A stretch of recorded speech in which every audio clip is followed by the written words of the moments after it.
Boa noite, pessoal Garimpeiros da Luz, saudades de todos vocês, não vejo a hora da gente poder se abraçar, muita gratidão por poder participar aqui desse momento, com um tema tão especial como esse, e vou convidar todos vocês agora a gente fazer a prece inicial, então, para depois começar esse nosso bate-papo sobre o tema da noite de hoje, a paternidade. Vamos lá, então, fazer a nossa prece. Amado Mestre Jesus, espiritualidade amiga, que nos dirige, nos ampara, que nos guia, que guia a humanidade a caminho da luz.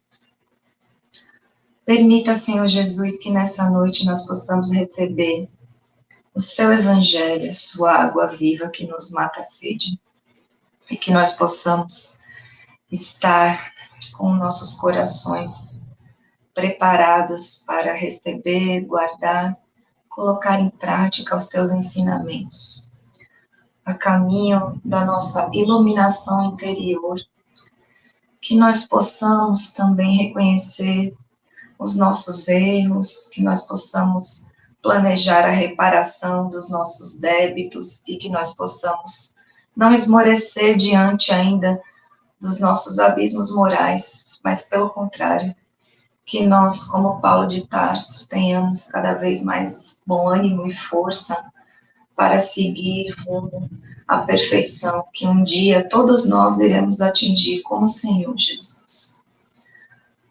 E que essa seja uma noite de muita paz, muita luz, muito aprendizado juntos, muita amizade. Que assim seja.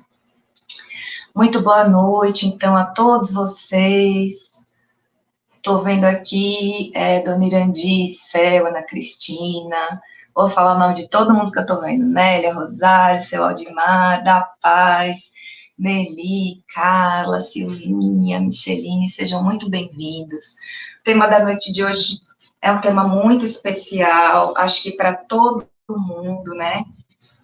Principalmente para quem é pai e mãe, para quem deseja ser pai e mãe, para quem é filho, né? E para quem exerce a paternidade e a maternidade de outras formas muito especiais, que a gente sabe que não precisa necessariamente ter um filho gerado ou ter um filho adotivo para ser pai e mãe, né? A gente é pai e mãe de muitas outras formas. E o tema é a paternidade. Boa noite aí, presidente, Dona Irandi e seu Aldimar, muito boa noite. A paternidade é uma missão? Essa pergunta, ela está respondida na codificação em 2 livros. Ela está respondida no Livro dos Espíritos e ela está respondida no Evangelho segundo o Espiritismo. Vamos ver, então, o que os Espíritos nos respondem. Alguém aí tem dúvida dessa pergunta? Acha que a paternidade não é uma missão ou é uma missão? Pessoal, o som tá bom? Tá dando para ouvir? Vamos lá, então. Livro dos Espíritos.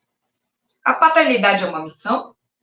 Vamos colar, né? Ajuda dos universitários. Questão 582. Pode-se considerar como missão a paternidade? Missa, pesado isso, né? Missão. É sem contestação possível, uma verdadeira missão. É, ao mesmo tempo, grandíssimo dever e que envolve, mais do que pensa o homem, a sua responsabilidade quanto ao futuro. Deus colocou o filho sob a tutela dos pais, a fim de que esses o dirijam pela senda do bem.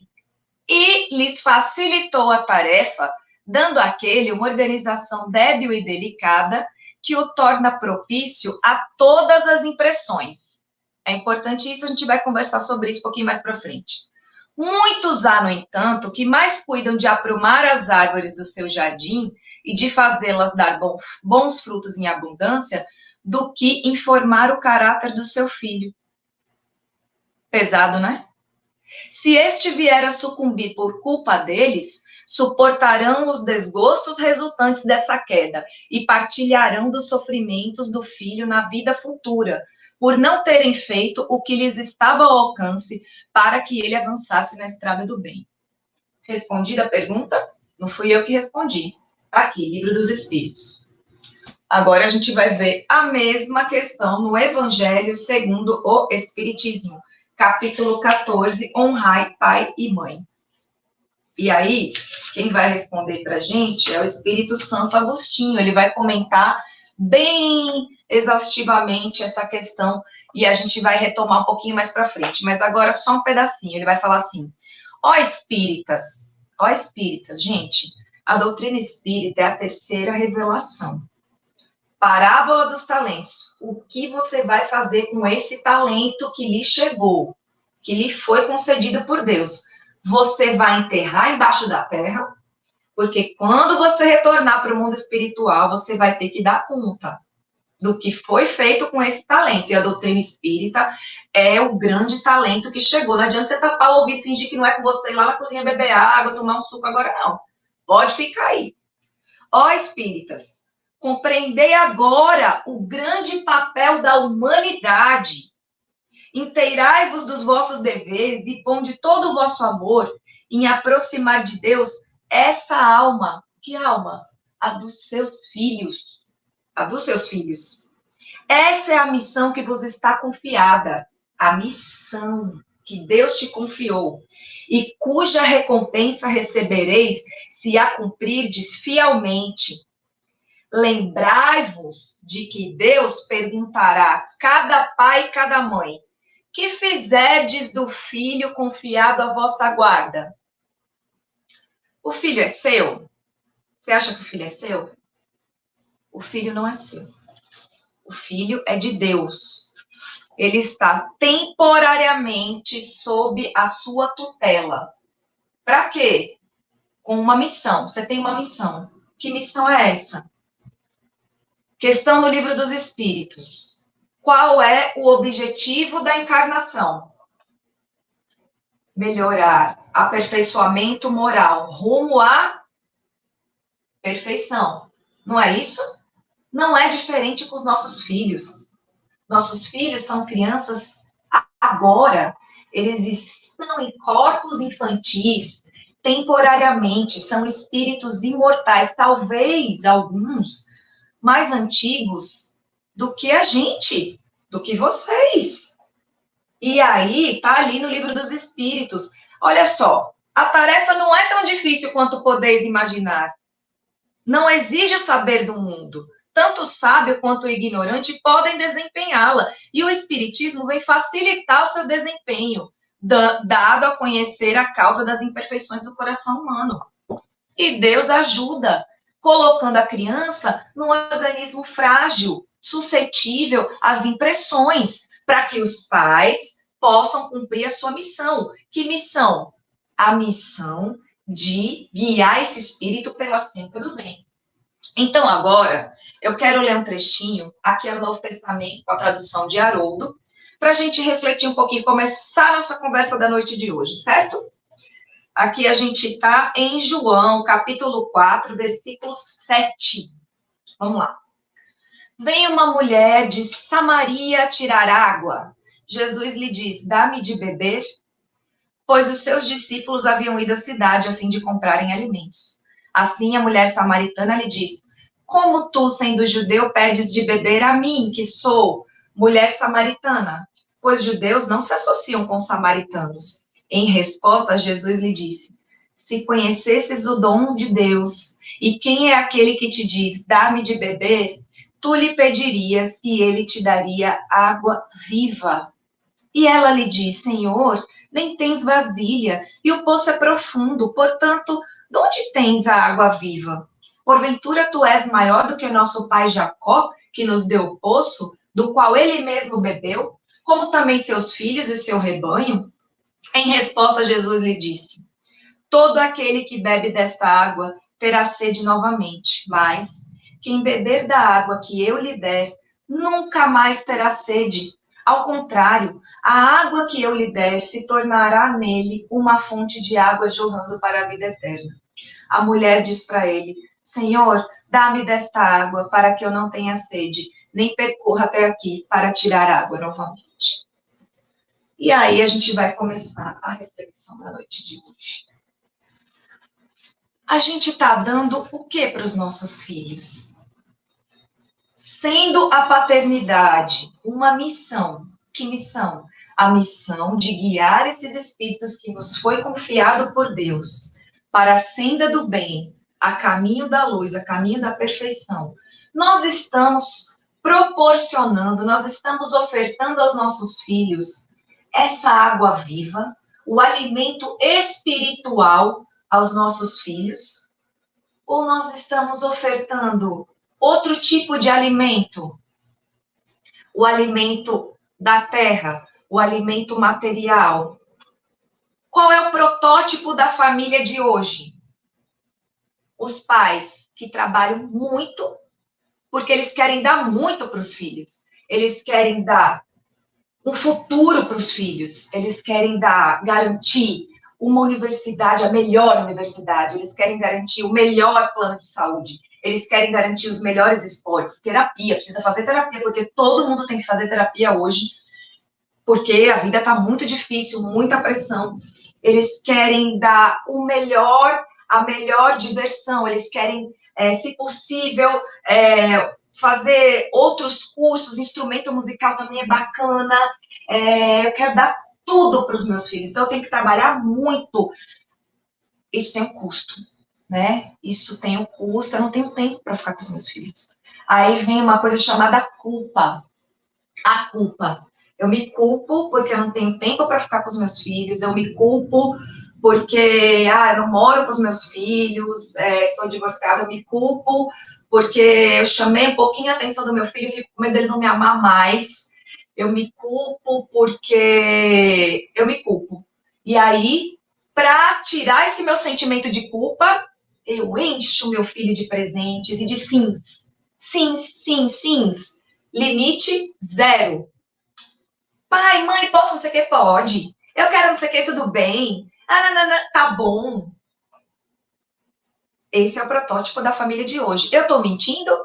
Alguém aí pode me dizer se eu tô mentindo? Alguém, desculpa se eu tô sendo exagerada, se vocês não conhecem ninguém que faça isso. Mas meu filho, coitado, ele tem uma doença muito séria, tudo, então, coitado, como ele já passa por isso, ele já sofre muito, bichinho, então deixa ele fazer o que ele quiser.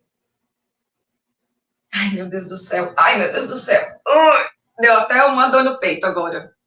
Peraí, que eu vou chamar os universitários, tem Bezerra de Menezes, tem Emmanuel, não vai ser coisa da cabeça de Cíntia, não vai ser coisa porque eu adoro uma polêmica espírita, mas não polêmica na minha cabeça. Eu vou deixar aí vocês refletindo a noite toda. Esse é o protótipo da gente. A gente se esquece de dar a água viva. A gente não se preocupa com o alimento espiritual para os nossos filhos. A gente se preocupa com tudo. Com vacina, com convênio, com colégio, com tudo. Com roupa, com brinquedo, com celular, menos com alimento espiritual. E a gente? Né? Se estava lá, né? Os filhos, eles são suscetíveis às impressões. O que é isso? Eles são suscetíveis às impressões. Não é blá, blá, blá. Meu filho não faz isso, meu filho não faz aquilo, não sei o quê. Impressões. Exemplo, porque a palavra ensina e o exemplo arrasta. Você está bebendo dessa água viva? Você está bebendo dessa água viva? Tá aqui o evangelho, ó, tem aqui na minha prateleira, vou tirar uma selfie, colocar no Instagram. Ler, estudar, é legal. Agora, você está bebendo dessa água e você está se transformando? Porque se você não está se transformando, você não vai transformar seus filhos. E se você não está transformando seus filhos, você está falhando na missão que Deus lhe confiou. Se você está falhando na missão que Deus lhe confiou, você vai sofrer, e muito, e vai ter que fazer o quê? Repetir. Vai repetir, você e ele, porque falhou, não deu certo, não adiantou em nada. Então, que transformação é essa? Os discípulos, eles conviveram com Jesus. Eles viveram o evangelho, mas eles se transformaram? Pedro negou Jesus 3 vezes. Ele conviveu com Jesus. Ele largou tudo, seguiu, conviveu e negou Jesus 3 vezes. Depois, ele se transformou. Maria de Magdala, ela é outro exemplo de transformação. Ela chegou, teve o contato com Cristo, ela foi buscar aquele amor que não era o amor que ela já tinha. E é um verdadeiro exemplo de transformação. E Paulo de Tarso, ele já tinha contato com a espiritualidade, com as leis de Deus, com a primeira revelação. Porque se a gente já seguisse a primeira revelação, não precisava nem da terceira, né? Não precisava. Mas ele se transformou lá no caminho de Damasco. E a gente? A gente está aqui, ó, lutando, assistindo palestra, preparando palestra, é pior ainda. E a gente se transformou? Como é que a gente quer transformar nossos filhos? Então fica essa reflexão. Como é a água que a gente quer dar para eles? É a água viva ou é a água da matéria? Porque quem vai ofertar é a gente. Depois eles vão procurar a deles. Só que quem tem a responsabilidade de ofertar a primeira água é a gente. E aí, tem uma frase agora de Jesus. Vou pôr o roteirinho aqui. No livro Boa Nova, livro maravilhoso, fica a dica, hashtag. Lá no capítulo do Sermão do Monte, estava Levi, recebeu os conhecidos dele, os voluntários. Sabe aqueles voluntários que querem trabalhar na casa espírita? Vem se apresentar, oi, tô aqui, com a maior boa vontade, você começa a poder feito? Esse aí vai trabalhar na casa espírita, esse aí não serve para trabalho. Esse aí não serve para trabalho. Isso aí já tinha na época de Jesus, viu, gente? Na época de Jesus, a gente quer todo mundo perfeito, né? Ah, vai trabalhar na casa espírita, tem que ser profissional. Se não trouxer a carteira de trabalho, não presta para o trabalho. Se for alguém já viu alguma coisa assim, é mera coincidência, viu? Mera. Aí, o que aconteceu? O Levi estava lá, chegou os conhecidos dele, todo feliz, vieram se apresentar, e você é um aleijado, o que você vai fazer com o evangelho, meu filho? Não dá certo, não é você que a família abandonou. Você também não dá certo, não é você, cheio de aflição, aí perturbação, tu vai querer ajudar no evangelho? Aí foi todo feliz, chegou Jesus, ele chegou tão feliz lá. Jesus, você não sabe, dispensei 3 infelizes hoje, vieram querer ajudar a gente aqui no evangelho. Aí Jesus, com toda a bondade, Levi, ô Levi, meu filho, não é assim não. Sabe por quê, Levi? A boa nova é para quem está precisando de notícia boa. Os vencedores da terra, eles não precisam de notícia boa, não. Eles já têm as notícias dele. E aí Jesus vai falar uma frase maravilhosa. Olha só. Nossas almas são a terra fecunda pelo adubo das lágrimas e das esperanças mais ardentes, onde as sementes do evangelho desabrocharão para a luz da vida. Ou seja, peraí, para tudo. Vamos lá agora.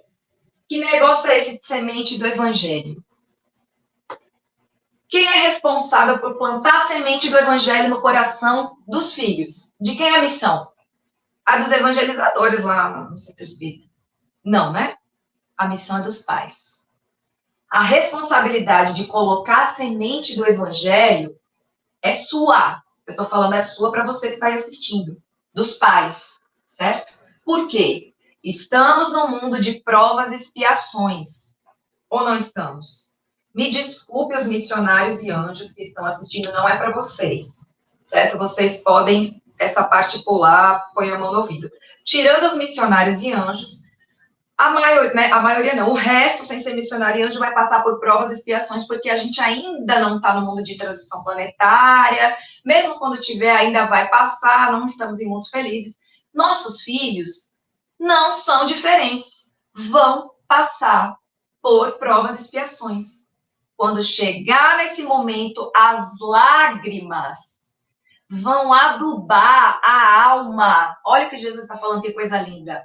É o que fecunda a alma rumo à luz. É com isso que o espírito vai crescer. Só que quando cai a lágrima, ela vai adubar e vai fecundar o quê? A semente do evangelho. Se você colocou a semente, vai germinar. Se você colocou a semente, vai germinar. Se você não colocou a semente, a culpa é de quem? A responsabilidade é de quem? É sua. É sua. Porque se cair a lágrima e não tiver nada para germinar, ele vai falir. Ele vai falir. E você vai falir junto. E você vai falir junto. A gente vai ver ali no Evangelho segundo o Espiritismo. Vamos voltar lá agora para comentar.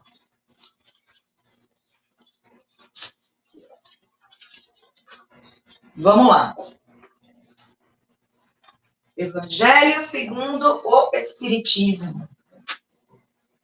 Aquela primeira pergunta que a gente respondeu. Deixa eu ver o horário. Desde o berço, a criança manifesta os instintos bons ou maus que traz na sua existência anterior. Olha só, porque é uma moda, né? Já teve mais essa moda, mas ainda hoje tem as crianças índigo e cristal, índigo e cristal. Tem gente em casa que tem 3 índigo e 2 cristal, 8 cristal, aqui é tudo índigo, é só luz. Aqui em casa, só luz, assim, né? É muito legal, gente. Tem uma informação muito legal. Realmente, nós estamos recebendo uma geração diferente de espíritos. E eu vou ler para vocês. Deixa eu ver qual é a página aqui. É a 16. Esse livro é maravilhoso, Sublime Sementeira, da Federação Espírita Brasileira também. Aqui é o espírito Carlos Lomba, que ele vai trazer para a gente a seguinte informação. A Terra recepciona atualmente a 5ª geração de profitentes do Espiritismo, composta de número maior de criaturas que receberão a responsabilidade espírita pela 2ª vez. O que é profitentes do Espiritismo? Profitentes do Espiritismo são espíritos que ensinam a doutrina, que estudam, que propagam a doutrina, e espíritos que vão reencarnar com a responsabilidade espírita pela 2ª vez, ou seja, essa geração dos nossos filhos, dessas crianças, nossos filhos, sobrinhos, alunos, evangelizandos, é uma geração que já tem um grande conhecimento espiritual, é uma geração extremamente já adiantada moralmente, intelectualmente. Gente, isso aqui não é nenhuma novidade que eu estou falando, a gente sabe disso, né? Eles já têm uma sensibilidade muito grande para muitas coisas, um conhecimento intelectual que a gente assusta, aí a gente confunde as coisas. A gente confunde as coisas, a gente começa a achar que é anjo. Não são anjos. E a gente vai enfiar os pés pelas mãos se a gente fizer isso. Pelo amor de Deus. Esqueçam, são espíritos que já estão um pouquinho mais na frente, muitas vezes, do que nós mesmos, mas que estão nesse momento como nossos filhos, nossos tutelados. São espíritos que estão reencarnados em planeta de prova e expiação, para evoluírem, continuarem sua trajetória de espíritos imortais. Com que finalidade? Expiarem, se provarem. E aí, Santo Agostinho continua. Devendo os pais aplicar-se em estudá-los. Gente, isso é gravíssimo. Pais, estudem os seus filhos. Ai, bichinho, é coisa de criança. Ai, que bonitinho, ele bate no irmão. Olha como ele tem raiva, que personalidade forte.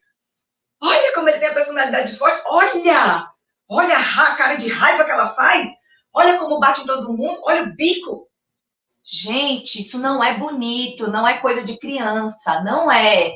Isso é má inclinação de espírito imortal. Cabe aos pais estudá-los. Não sou eu que estou dizendo, é Santo Agostinho. Todos os males têm seu princípio no egoísmo e no orgulho. Todos. Ai, mas meu filho não é egoísta e não é orgulhoso. Ele tem um coração do tamanho do mundo. Ele é um anjo. Ele só faz isso, aquilo. Vou repetir, tá? Todos os males têm seu princípio no egoísmo e no orgulho. Espreitem, pois, os pais os menores sinais que revelem o germe de tais vícios e tratem de combatê-los, sem esperar que lancem raízes profundas. Por quê? Depois que a raiz está grossa, fica difícil arrancar. Não é mais fácil arrancar quando é um feijãozinho no algodão? Né? Não é mais fácil? Façam como o bom jardineiro que arranca os brotos defeituosos à medida que os vê apontar na árvore. Se deixarem que se desenvolvam egoísmo e orgulho, não se espantem de serem pagos mais tarde com a ingratidão. Vocês veem por aí filhos ingratos com os pais? Alguém vê por aí filhos ingratos com os pais ou não? Eu tô falando bobagem? Ou é coisa que a gente não vê, né? Os pais que fizeram tudo pelo adiantamento moral dos seus filhos e não lograram o êxito desejado, não tem por que se inculpar a si mesmos e podem conservar tranquila consciência. Claro, gente, claro, porque existe uma coisa que se chama livre-arbítrio. Livre-arbítrio, a gente também vai até certo ponto e o espírito vai chegar uma hora que ele vai ter as escolhas. Porém, Santo Agostinho está falando o quê? Conserve tranquila a sua consciência. Porque o espírito também, talvez não seja o momento, cada um tem seu momento, né? Existe o espírito rebelde, existe o espírito que não quer, não está afim, mas, no final das contas, o tete a tete é você e Deus. Porque ele vai querer saber isso. O que tu fizeste com a missão que eu lhe dei? É você sozinho. A resposta, a conversa vai ser você sozinho. E aí ele está dizendo ainda que Deus não dá prova superior às forças daquele que a pede. Lembrem-se sempre que o filho está no seu convívio familiar, não foi bingo, né? Não foi à toa. Né? Geralmente são credores seus do passado, são desafetos, reajustes e tudo misturado. Né? E aqui eu vou ler agora o texto do Pensamento e Vida de Emmanuel. É um texto que se chama Filhos, que ele vai falar exatamente desse barro mole, onde a gente vai depositar a semente. Filhos, os pequeninos acham-se desse modo à mercê dos moldes espirituais que lhe tecem o berço ou que lhes asseguram a escola, assim como a argila frágil e viva ante as ideias do oleiro. Argila frágil e viva. Porque os pais, eles moldam, é o que falou no Evangelho segundo o Espiritismo. Enquanto eles são pequenos, a gente tem essa mobilidade. Enquanto eles são pequenos, a gente consegue pegar a água viva do Evangelho e misturar nessa argila. Porque a argila está lá, ela vai recebendo essa água. Chega uma hora que ela vai secar, né? Não podemos, pois, esquecer na Terra que nossos filhos, embora carregando consigo a sedimentação de experiências passadas, em estágios anteriores na gleba fisiológica, são companheiros que nos retomam transitoriamente o convívio, quase sempre para se reajustarem conosco. Reajustes. Deus aproveita tudo. A família é o grande reajuste, é onde você precisa aprender a amar. Porque se você não aprender a amar na família, você não vai conseguir reproduzir isso lá fora. Para se reajustarem conosco aos impositivos da lei divina, necessitados quanto nós mesmos de provas e ensinamentos no que tange ao trabalho da regeneração desejada. Excetuados aqueles que transcendem os nossos marcos evolutivos, a face da missão particular, né, aqueles missionários, todos eles nos sofrem os reflexos, as impressões do ambiente comum, assimilando impressões entranhadamente perduráveis que às vezes lhe acompanham os passos desde a meninice até a morte do corpo denso. Olha só, tratá-los à conta de enfeites do coração será induzi-los a funestos enganos, porquanto em se tornando ineficientes para a luta redentora, vou parar. Tratá-los como enfeites do coração. Olha meu bibelô, sabe meu bibelôzinho? Coloca a roupinha toda bonitinha, vou tirar uma foto para postar no Instagram, meu bibelô, ai, coisinha linda de mamãe, de papai, bota aqui, leva para lá. Tratar como bibelô, como enfeite do coração. Vai induzi-los a funestos enganos, porque vai se tornar ineficiente para a luta redentora, porque vai chegar o momento da expiação na vida dele, da prova, e você fez o quê? Nada. Você não preparou esse espírito para a expiação. Correr. Olha só, tornando-se ineficientes para a luta redentora. Quando se lhes desenvolve o veículo orgânico, facilmente se ajustam ao reflexo dominante das inteligências aclimatadas na sombra ou na rebeldia. gravitando para a influência do pretérito, que mais deveríamos evitar e temer. Olha aí o que Emmanuel está falando, minha gente. Gente, Emmanuel está dizendo assim, vai chegar um momento na vida de todo e qualquer espírito encarnado na Terra em que o pretérito vai emergir. O pretérito de quem? Dos seus filhos? Não, do seu, eu, dos nossos filhos, de todo espírito. Que pretérito? Das reencarnações de um espírito imortal. Ele emerge. Quando isso vai acontecer? Quando chega o momento das provas e expiações. E nesse momento, Emmanuel está falando assim, se você não tiver plantado a semente do evangelho, quando começar as lágrimas a caírem e não tiver nada para crescer, ele vai ficar à mercê desses espíritos que estão nas sombras, dos credores que vêm cobrar as dívidas. Ou você acha que seu filho não tem credores? Que vão e estão já à espreita de qualquer queda para fazer a cobrança das dívidas. Nós temos, gente, que começar a viver como espíritas. Se nós recebemos a doutrina espírita nas nossas vidas, nós temos que começar a viver dia e noite como espíritas. Não adianta falar da boca para fora, né? Nós precisamos olhar nossos filhos como espíritos imortais e não mais olhar como um bibelozinho. Tá aqui, não sou eu que estou falando, enfeites do coração. Isso é muito sério, é gravíssimo. É assim que toda criança entregue à nossa guarda é um vaso vivo a arrecadar-nos as imagens da experiência diária, competindo-no, pois, o dever de traçar as noções de justiça e trabalho. É isso. Parábola do mordomo infiel. Você vai ter que dar conta. Vai ter que dar conta do que você fez. Que fizeste, né? Agora eu vou falar de uma coisa polêmica. Muito polêmica. Mas também não sou eu que vou falar. Sabe quem vai falar? Quem vai responder Bezerra de Menezes. O que é, Cíntia? Só para terminar. Estamos caminhando para o término. Vou causar agora, hein? Se preparem. Se preparem, mas eu já vou falar antes quem vai responder. Eu vou dar a fonte, certo? Para vocês não se contorcerem aí nas cadeiras, no sofá, onde vocês estão me assistindo, na cama. Livro Sublime Sementeira, Federação Espírita Brasileira, entrevista com o Espírito Bezerra de Menezes, certo? Não é Cíntia que está falando. Ai, Cíntia, tá? A gente tem que plantar a semente do evangelho, eu tenho que dar exemplo, eu tenho que me transformar, eu tenho que viver Jesus, eu tenho que ser espírita. O que mais eu posso fazer pelo meu filho? O que mais eu posso fazer pelo meu filho? Evangelização, né? Acompanhar. O Sandro Clígio, ele fala que tem um estudo que mostra, um estudo muito bacana, uma vez eu vi numa palestra aqui em Natal até, que crianças que acompanhavam os pais em suas religiões, acompanhavam os pais em suas religiões até os 6 anos de idade, tiveram um índice muito menor de suicídio na vida adulta.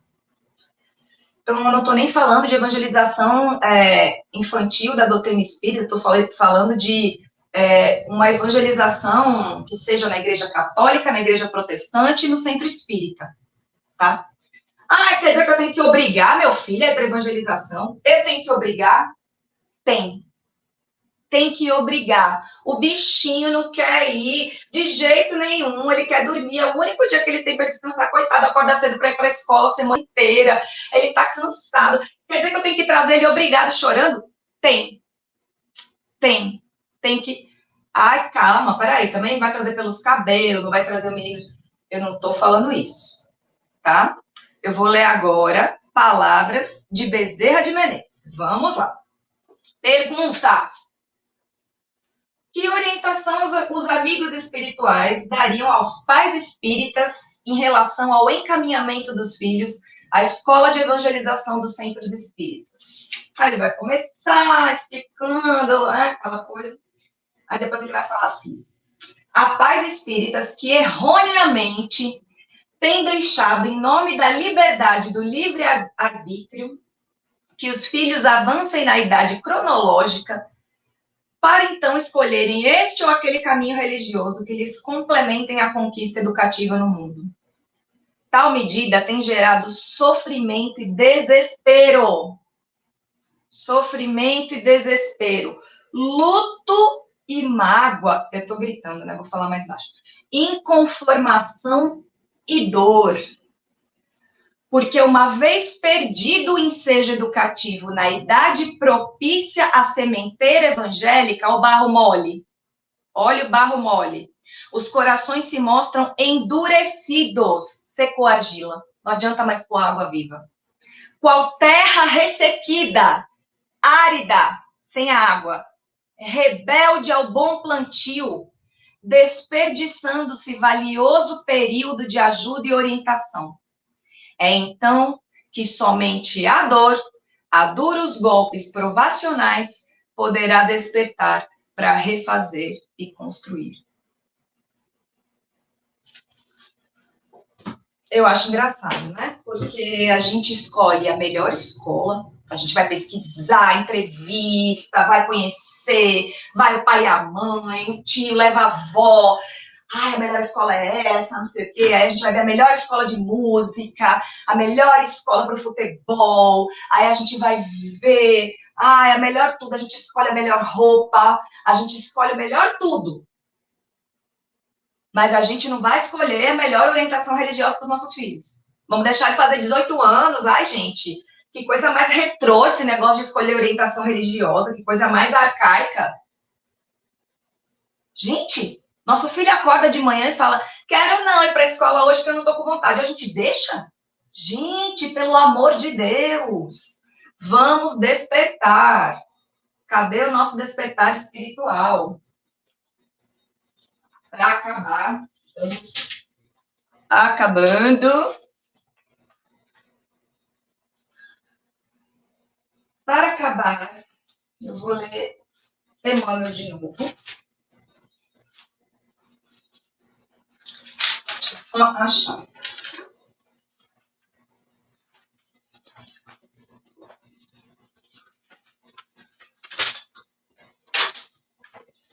É um texto do livro Família, diversos autores, e se chama Página aos Pais. Eu vou ler, comento e a gente termina, tá?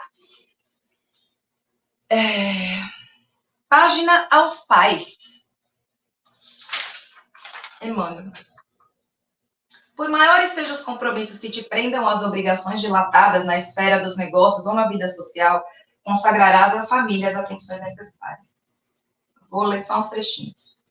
Honrarás teu pai e tua mãe, proclama a Escritura, e daí se subentende que precisamos também dignificar os nossos filhos. Se ainda não consegues ofertar-lhes o culto do Evangelho em casa, asserenando-lhes as perguntas e ansiedades com os ensinamentos do Cristo, não te esqueças do encontro sistemático em família, pelo menos semanalmente, a fim de atender-lhes as necessidades da alma. Às vezes a gente esquece, né? Não pode velar comigo 1 hora? Você está fazendo o evangelho no lar com seus filhos? Pelo menos 1 hora, né? Jesus não falou lá com os discípulos, você não pode 1 hora velar comigo. Eu te dou tanta coisa, 1 hora você não consegue se reunir com seus filhos para falar um pouquinho de Jesus? Aí vai ficar difícil, viu? Quando chegar naquele momento. Não abandones, detente a registrares as indagações infanto-juvenis. Não abandones teus filhos à onda perigosa das paixões. Sobretudo, não adies o momento de falar-lhes e de ouvi-los, pois a hora da tormenta de provações na viagem da terra se abate mais dia menos dia. Sobre a fronte de cada um, ninguém escapa. Não tem exceção. Ah, desculpa os anjos. Tirando vocês, pessoal, não tem exceção. Se abate sobre a fronte de cada um por teste de resistência moral. Resiste o mais forte. Na obra de melhoria e resgate, elevação e aprimoramento em que nos achamos empenhados. Persevera no aviso e na instrução, no carinho e na advertência, enquanto o ensejo te favorece, porquanto muito dificilmente conseguimos escutar-nos uns aos outros por ocasião de tumulto ou tempestade. Na hora do barulho e da confusão, não dá mais. Ninguém vai se ouvir. Então, aproveita o período de calmaria da sua vida e adverte, ensina, educa, exemplifica. Porque na hora que chegar a tempestade, não dá. Você tem que sobreviver. Aí é sobrevivência. Aí cada um vai só abrir a gaveta do seu inconsciente. E tem que estar lá, pronto. Tem que estar pronto. E ainda por quê? Para terminar com Emmanuel. Ensinar equilíbrio, quando o desequilíbrio já se instalou, significa, na maioria das vezes, trabalho fora de tempo ou auxílio tarde demais. Quando o desequilíbrio já se instalou, quer dizer que você perdeu tempo. Então, gente, era só isso que eu queria deixar de recado para vocês. Vamos agir na profilaxia, né, em tempos de pandemia, vamos trabalhar na vacina. É mais fácil a vacina do que a doença, porque tratar a doença é mais difícil, mesmo porque a gente não sabe as sequelas que vão ficar, mesmo porque a gente não sabe nem se vai conseguir sobreviver. Bezerra de Menezes, ele fala que no mundo, quando todas as crianças começarem a frequentar a evangelização, nós não vamos mais precisar de tantos atendimentos fraternos.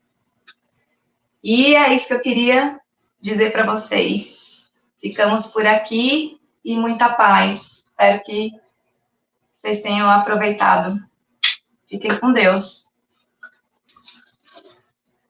Alguém quer fazer alguma pergunta? Um abraço a todos.